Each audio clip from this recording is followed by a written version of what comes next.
Hi guys, Playtendo Guy here, and I've been hopping from planet to planet, meeting new life and getting into space fights to bring you my review of No Man's Sky, the big new title from Hello Games that certainly comes with its fair share of hype and promise. But does the game live up to its lofty heights of 18 quadrillion planets and endless gameplay, or is this an intergalactic flop? Let's find out. No Man's Sky is a strange game. Whether it comes to the actual game, all coming to a conclusion for this review, as there's many questions that seem to be going around about the game as there is planets to visit in the game. People are asking just what is No Man's Sky? Is it an adventure game? Is it a survival game? Or is it something completely different? People's view of the game has been as wild and as varied as the planets you visit in the game.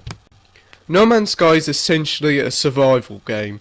You start the game on an abandoned planet stranded with nothing but a wreck of a ship, and that's it. Your first priority in the game is fixing the ship and getting off this planet. You fix your ship by searching around for materials, but don't worry, these materials are in abundance, so you won't need to go searching for miles and miles for your desired items. Once you've fixed and upgraded your ship, you can start exploring the 18 quadrillion planets the game offers. When you first discover a new planet, there is a certain amount of wonder when you first arrive on it, with the game being procedurally generated, because you don't know what type of planet you're going to land on. Once you've landed your ship, you are free to explore the planet at your own pleasure. You can literally pick a direction and just go wandering off and explore. As you wander through the planet, you'll notice these question mark locations appearing, and these are areas of interest. Area of interest include mini stations with alien life to meet, abandoned stations with nice little items to collect, to ruins where you can learn more about the alien life you meet in the game. There's 18 quadrillion planets that the game offers, and while all the planets vary, there's probably only about 20 or so unique planets, as you've got your planets of ice, water, desert, green and the like. When you first start the game, there is a sense of wonder at discovering new planets, but after a few hyper jumps and various planet visits, it does get a bit samey, and some people will certainly get a bit fed up with it and put off by it. The whole game becomes a bit of a routine once you've been playing for a few hours.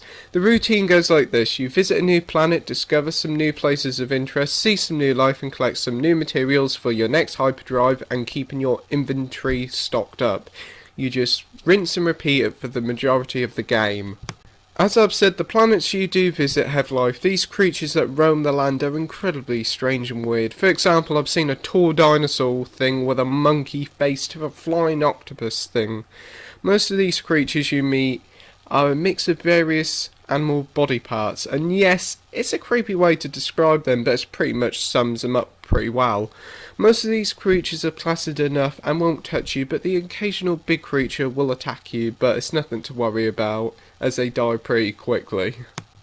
Once you leave your first planet, you can explore all the other planets in that solar system. Most systems have around 2 to 4 planets and a space station. This is a place where you buy and sell goods and meet new aliens in each of them. These planets are fully able to explore from the get-go, but there's always the main objective moving forward, because as you know, the aim of the game is to reach the centre of the universe. Have I reached it yet? No. Will I ever reach the centre? Of course not. That's a challenge I'll take loads of hours to complete, and I'm not the sort of person to do it.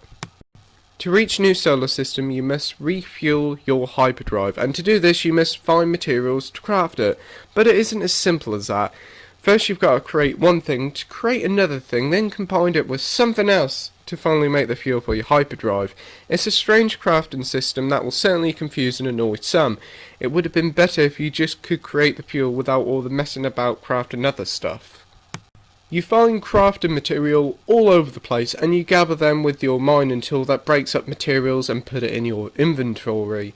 When you first start the game, the mining tool overheats pretty quickly, so you'll be starting and stopping your tool till you find and craft an upgrade to improve its cooling ability. You find various upgrades for your kit all over the place. Once you've found the upgrade, you just need the materials to craft it, and that's it. One gripe about gathering materials is each planet has its own bunch of security drones that basically watch over the planet to try and keep it safe. But the thing is, these drones will try and shoot and kill you if they see you mining for materials, which is absolutely stupid.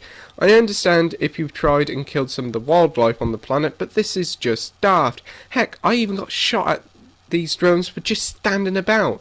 Here's hoping Hello Games fixes it in a future patch because it's just getting plain annoying. Meeting new life in the game is another fairly big feature in the game.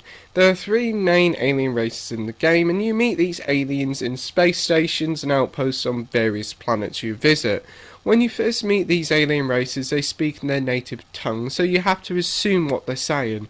But once you've learned some of the languages and give them some resources, they'll quickly come round to you and help you by healing you and refilling your shields and the like. When you're out and about in space and travelling to other planets, you have to be on the lookout for rogue spaceships looking for a fight, and that's where you do some space shooting. But alas, it just feels kinda basic, boring, and just a plain hindrance that's stopping you from exploring. These ships just circle around you and occasionally shoot. There's nothing really exciting to it, so I tend to try and avoid them at all cost. Those who wanted multiplayer in the game will be bitterly disappointed, because as of yet there's no multiplayer in the game whatsoever. Just after the game launched, 2 players visited the same planet at the same location at the same time and nothing happened, which is a shame as there's quite a bit of potential for multiplayer in the game. You could find other players wandering a planet and join up with them to explore the game and the like, so hopefully they will add it. It's not all doom and gloom on the multiplayer front, as there may be some sort of multiplayer content in the future updates, as the game is going to be an ever-growing and expanding experience. Hello Games are supposedly working on an update to include base building, so here's hoping we'll see some sort of multiplayer and other features in a future update. Sound, music and voice now, and wow, the soundtrack is brilliant. It's a mix of techno synth and thus really suits the game, though the game seems to bow out big punchy music when in the quieter moments, which is a bit strange. Sound and voice is also pretty decent. While there isn't actually any voice acting in the game, the voices of the creatures of the planets do make some strange and weird cries and noises. It's alright. Presentation wise now, and the technical fidelity at work here should be applauded here, as all you can see in the game just takes up a mere 5 gigabytes of data on your PS4, and most of that is just sound files. The graphics themselves are certainly pleasing on the eye, with some beautiful vistas here to explore. Though there is a gripe: whenever you arrive on a new planet, the whole land looks a bit hazy and fuzzy, mainly because the game is procedural generating the planet. It's a small nitpick, but it's still a bit off-putting. What is more off-putting, however, is the amount of glitches and technical issues that plague the game. The game has a tendency just to crash and pause for no reason, forcing me to quit the game and restart, and it's obviously this game this big will have some sort of problems. I just hope they fix the crashing problem. 5. Now we've talked a fair bit about the game, so now the time to give the game a score and round up this review. I give No Man's Sky a 7.5 out of 10 with a title of good. No Man's Sky is a video game equivalent of Marmite. You're either gonna love it or you're gonna hate it, and I sit in the former. I think exploring the various planets in the game is engrossing and fun to meet new aliens and gaining new ships. Though some will find the whole experience tedious and boring with its rather repetitive gameplay and reliance on crafting. Its technical problems also don't help, so here's hoping Hello Games add to the game to make this special game even more special. As it stands, I would hold off getting the game till it goes on sale, unless you really want it. Thank you for watching my review, hope you enjoyed it, like, rate and subscribe, and keep on gaming. Bye!